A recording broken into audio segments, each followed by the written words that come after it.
Vote ভয়মুক্ত এবং অবাধ করতে কড়া বার্তা নির্বাচন কমিশন।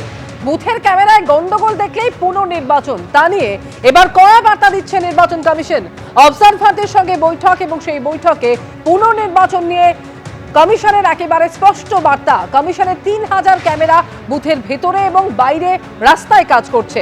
ক্যামেরায় কালো কাপড় বা ক্যামেরা বন্ধ হলেই সেই বুথে পুনর্নির্বাচন করতে হবে।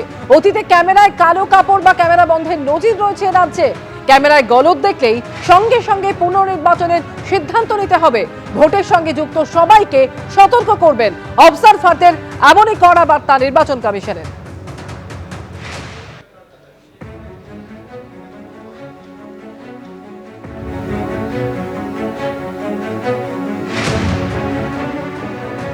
পুনর্নির্বাচন নিয়ে একেবারে কড়া বার্তা দিচ্ছে নির্বাচন কমিশন। অবজারভারদের সঙ্গে বৈঠক হয় এবং সেই বৈঠকের পরে নির্বাচন কমিশন স্পষ্ট করে দিয়েছে যে ক্যামেরায় কালো কাপড় বা ক্যামেরা বন্ধ হলেই সেক্ষেত্রে বুথে পুনর্নির্বাচন করতে হবে।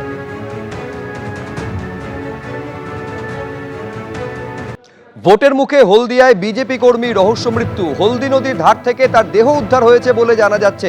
আমি আরো বিস্তারিত এই নিয়ে জানবো, সরাসরি কথা বলবো। বিটন চক্রবর্তী আমাদের প্রতিনিধি রয়েছেন। বিটন, কি জানতে পারছো? এই বিজেপি কর্মীর মৃত্যু হলো কিভাবে?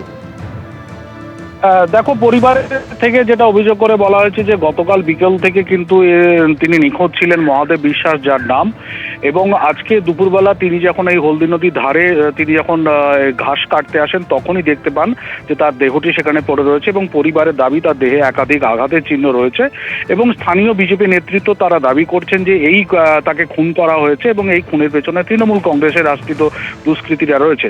যদিও তৃণমূল কংগ্রেসের তরফ থেকে কিন্তু সেই অভিযোগ অস্বীকার করা হয়েছে এবং তাদের বক্তব্য যে কি কারণে মৃত্যু হয়েছে সেটা ময়নাতদন্ত রিপোর্ট হাতে এলেই বোঝা যাবে।